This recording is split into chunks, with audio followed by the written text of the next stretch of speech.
Hi, this is Vicki Lawrence, and you are listening to TV Confidential.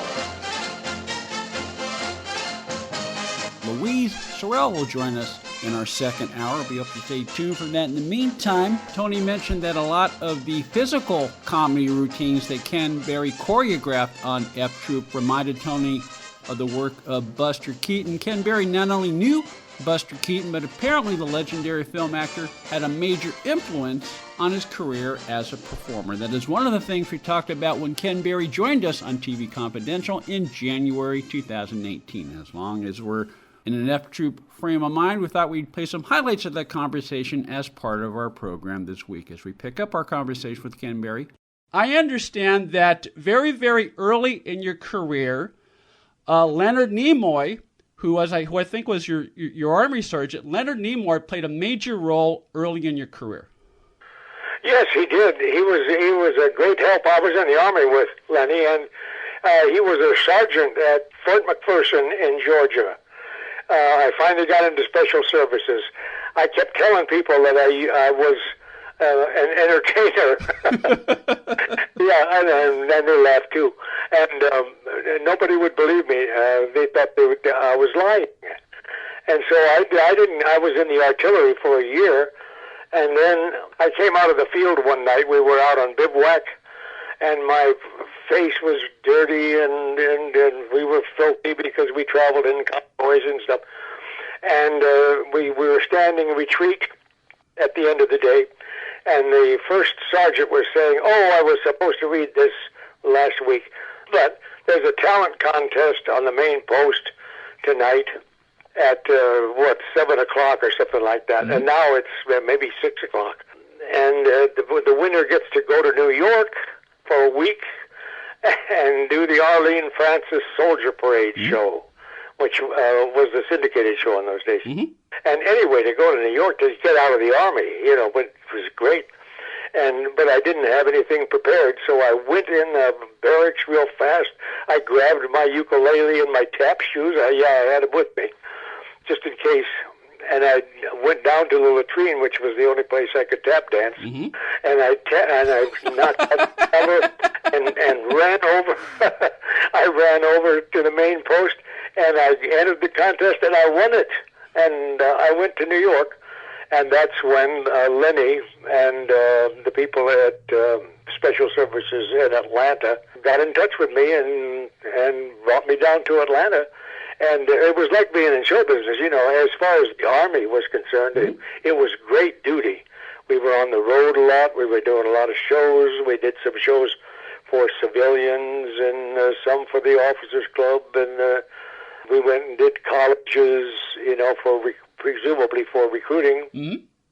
And anyway, that's how I met Lenny, and we became good friends and stayed friends after we both got out of the Army, but our careers took us in different directions, and so did our social life, and eventually I didn't see him much anymore, but I hear he did well. Yes, I heard he did very well too.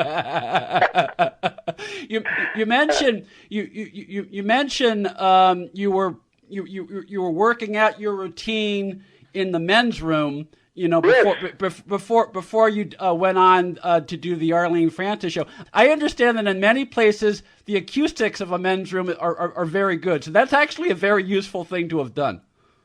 Oh yeah, maybe they were one of the earliest recording venues for that echo effect that came along in the 50s or whatever that was.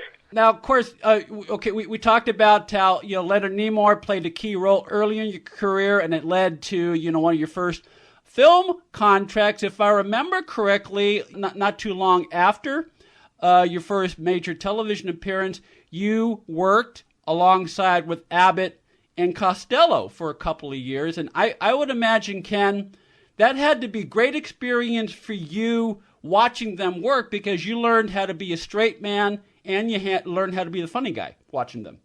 Oh yeah, it was great fun, and that and to tie it in to the other story, that was at Universal. They were Abbott and Costello was a famous acting team, and I saw them when I was a youngster, a lot, and the people who kind of held the studio together for a long time, their movies were very, very successful.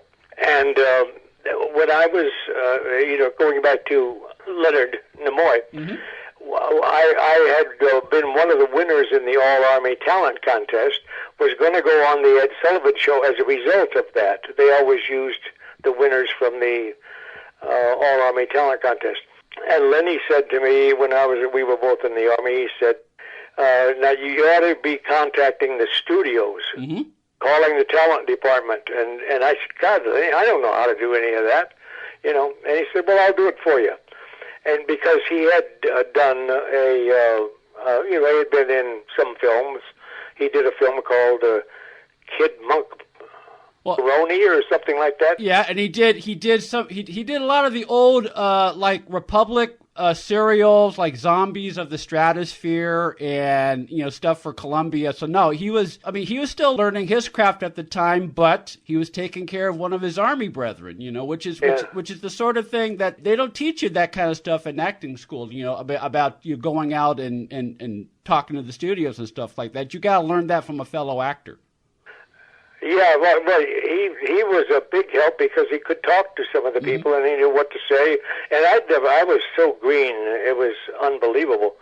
And anyway, he contacted a couple of studios and we got a couple of bites and decided to go to Universal. And anyway, the test turned out very well, but it turned out at the last minute Mickey Rooney was available, so they hired him to do this series of motion pictures that Donald O'Connor was doing when he was under contract, and it was called the Francis series.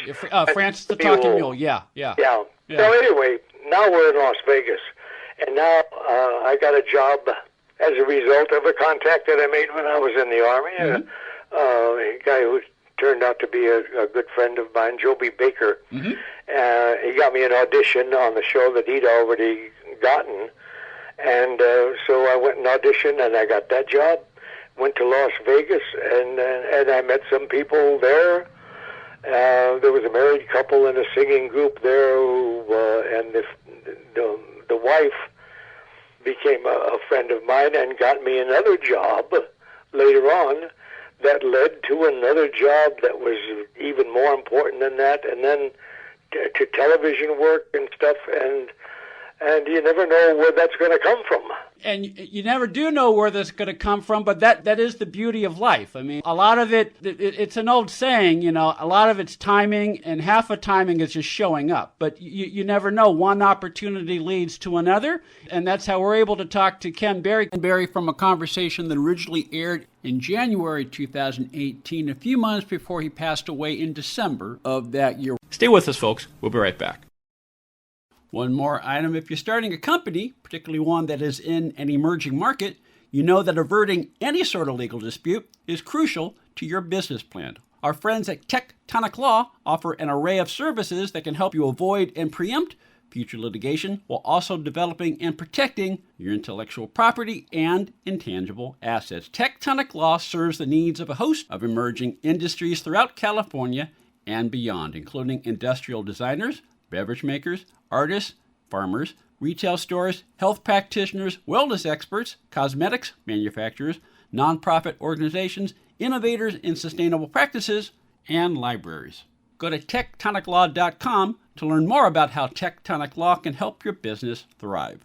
tectoniclaw.com. Rock solid representation for groundbreaking industries. This portion of TV Confidential is brought to us by our friends at Front Porch Realty, the community of realtors in the Northern Bay area of California that is committed to finding the solution that is best for their clients. Whether you're a first-time home buyer or looking to sell or lease your property in Northern California, call Karen Strain at 415-886-7411 or visit frontporchrealtygroup.com for more information on how they can help you. Ed Robertson, thanking you for listening to the TV Confidential podcast. If you like what you hear, please hit the subscribe button so that you won't miss our next episode. We'll play more of a conversation with Ken Berry leading off our second hour. Then we'll welcome back Louise Sorel, the actress known around the world as Vivian Alamain on Days of Our Life and Augusta Lockridge on Santa Barbara. All that more. We come back for hour number 2 of TV Confidential. Please stay with us.